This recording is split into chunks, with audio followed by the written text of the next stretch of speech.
பிரதமை முடிஞ்சு அடுத்த 12 டிகிரிகள் நகர்ந்து போகிறப்போ அதையே துவிதியை அப்படின்னு சொல்கிறாங்க. இதுக்கு நடுவில் 12 டிகிரிகள் மட்டும்தான் அப்படின்னு நினச்சிக்கூடாது. இந்த நேரத்தில் சூரியனும் 1 டிகிரி நகர்ந்துடும். அதனால் இது 13வது டிகிரியாக வரும். துவிதி முடிஞ்சு அடுத்த 12 டிகிரி சந்திரன் நகர்ந்து போகிறப்போ அது திருதியையாக வருது. அதுக்கடுத்து 12 டிகிரிக்கு சதுர்த்தி வரும். அதுக்கடுத்த 12 டிகிரிக்கு பஞ்சமி வரும். அதுக்கடுத்த 12 டிகிரிக்கு ஷஷ்டி வருது. அதுக்கடுத்த 12 அதாவது சூரியன்லேருந்து இப்போ 12 டிகிரிகளாக நகர்ந்து வந்துருச்சு. அதுக்கடுத்த 12 டிகிரி சப்தமி. அதுக்கடுத்த 12 டிகிரி அஷ்டமி. அதுக்கடுத்த 12 டிகிரி நவமி.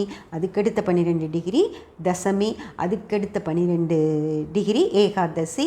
அப்புறம் துவாதசி. அப்புறம் திரியோதசி. அதுக்கடுத்து கடைசி 12 டிகிரிகள் சதுர்தசி அப்படின்னு வருங்க. ஃப்ரெண்ட்ஸ்,